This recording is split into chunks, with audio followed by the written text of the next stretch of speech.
Bhim army के राष्ट्रीय अध्यक्ष आजाद समाज पार्टी के संस्थापक पर जो गोलियां चलाई गई, उसको लेकर आज प्रेस कॉन्फ्रेंस किया जा रहा है और देश के गद्दी पे बैठे हुए तानाशाह शासक को यह बताने आए हैं कि यह प्रेस कॉन्फ्रेंस तक सीमित नहीं रहेगा।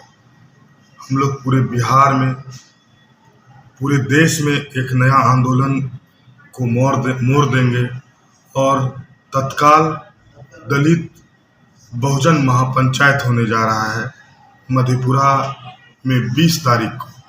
हम आप तमाम मीडिया बंधुओं के माध्यम से यह कहना चाहते हैं कि हमारे आम आवाम, जो भी शोषित, पीड़ित, वंचित समाज के लोग हैं, 20 अगस्त को समय और जगह निर्धारित अभी नहीं किया गया है।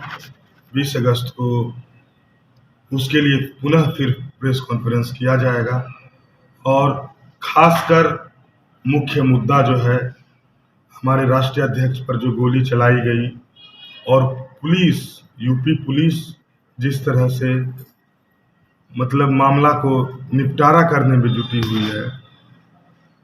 राजनीति में मनभेद हो सकता है, राजनीति में इतनी बड़ी घटना को अंजाम देना, किसी की जान को ले लेना या किसी की जान के पीछे पड़ जाना, यह कहीं किसी पूरे विश्व के किसी संविधान में नहीं है।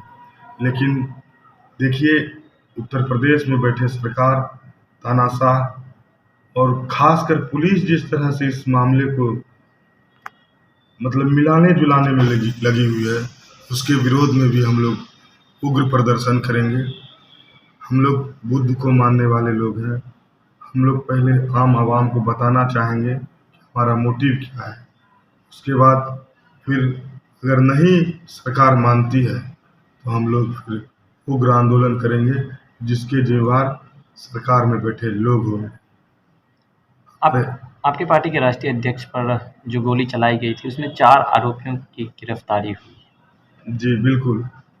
सबसे दुख की बात है कि जो चार आदमी ने गोली चलाया, वो चारों के चारों एक ही कौम से हैं। दूसरी बात क्या है कि फेसबुक हैंडल से एक मैसेज छोड़ा जाता है कि चंद्रशेखर को जान से मार दिया जाएगा और उसके बाद घटना को अंजाम दिया जाता है और एक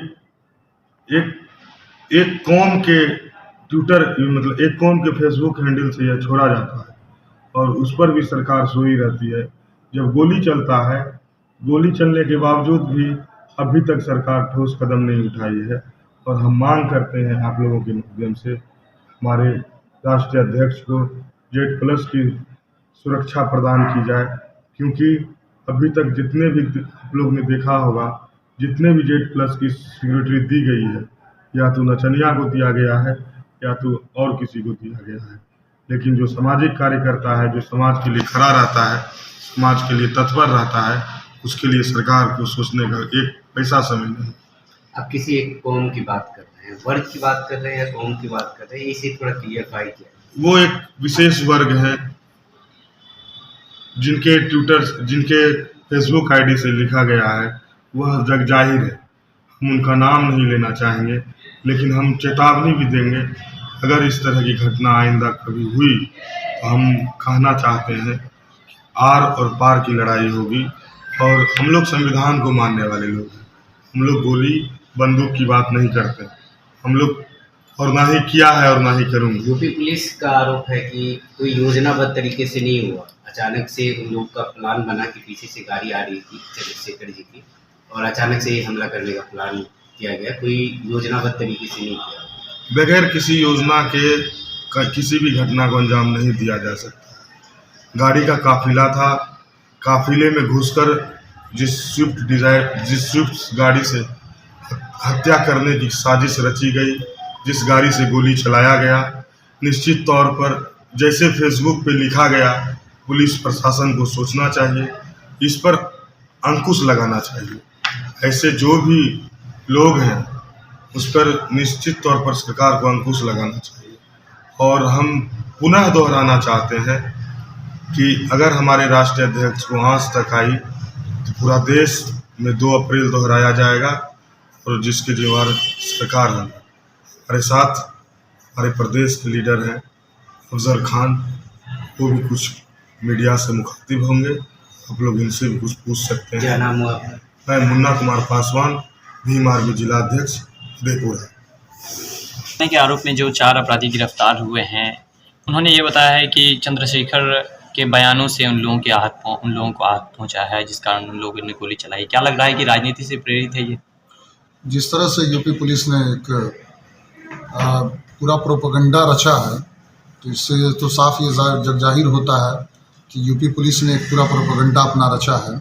और बयान वीरों की बात होती है तो इस देश में कई ऐसे नेता हैं जिन लोगों ने बयान दिया और बहुत ही आपत्तिजनक बयान इस देश में कई लीडरों ने दिए, लेकिन उन तमाम लीडरों पे गोली नहीं चला।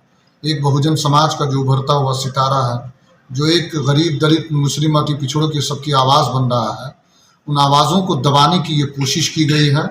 और ये तो हम लोग शुक्र मनाते हैं कि सभी लोगों की दुआएं उनके साथ थी कि उनकी जान बच गई। इससे भी बड़ी दुखद की बात यह है कि यूपी पुलिस में वो लगातार अपनी सुरक्षा की मांग करते रहे। जैसा कि आप लोगों ने भी सुना होगा कि उन्होंने प्रदेश के मुखिया को भी, उत्तर प्रदेश के मुख्यमंत्री योगी आदित्यनाथ जी को, देश के गृह मंत्री अमित शाह जी को, प्रधानमंत्री जी को, तमाम लोगों को उन्होंने लिख करके दिया था कि मेरी जान का खतरा है, लेकिन उनको सुरक्षा नहीं दिया गया। उसके अलावा इतने बड़े लीडर को, जो पूरे देश में एक समाज, जो एक खूबसूरत समाज बना रहे हैं, बहुजन समाज, उसकी आवाज़ बने हुए हैं, उनको एक आर्म्स का जो है लाइसेंस तक नहीं दिया गया। तो कहीं ना कहीं ये साबित होता है उत्तर प्रदेश सरकार उनकी हत्या करवाना इसी चाहती है। तरह का हमला ओवैसी पे भी हुआ था। ओवैसी पे हमले हुए हैं, उसके बाद चंद्रशेखर जी पे हमले हुए। दोनों को किस रूप में आप देखते हैं? नहीं, देखिए, दोनों घटनाएं निंदनीय थी। और उस वक्त भी जब असदुद्दीन ओवैसी साहब पर हमला हुआ था, उस वक्त भी हम तमाम लोगों ने उस घटना की भी निंदा की थी।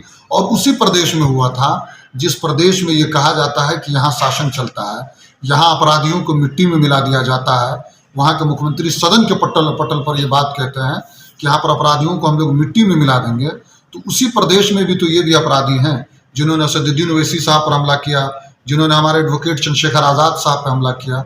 तो ऐसे तमाम अपराधी क्यों नहीं मिट्टी में मिल रहे हैं? एक पर्टिकुलर समाज के लोगों को ही क्यों उस प्रदेश में दिक्कत और परेशानी हो रही है?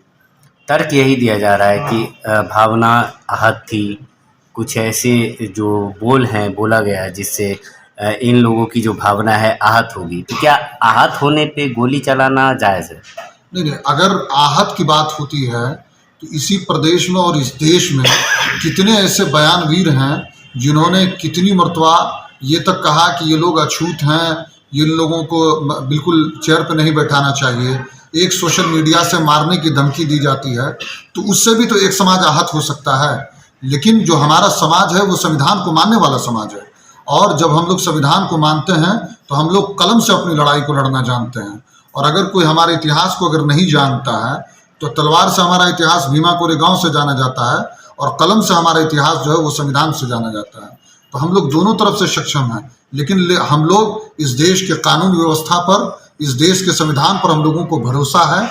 इसीलिए हम लोग कलम से लड़ाई लड़ रहे हैं और कानून को अपने हाथ में नहीं लेकर के कानून को अपने काम करने के लिए हम लोग इजाज़त दे रहे हैं। उस प्रदेश के मुखिया को ये चाहिए कि अभी भी एडवोकेट चंद्रशेखर आज़ाद जी को Z+ की सुरक्षा मुहैया कराया जाए। क्या नाम हुआ आपका?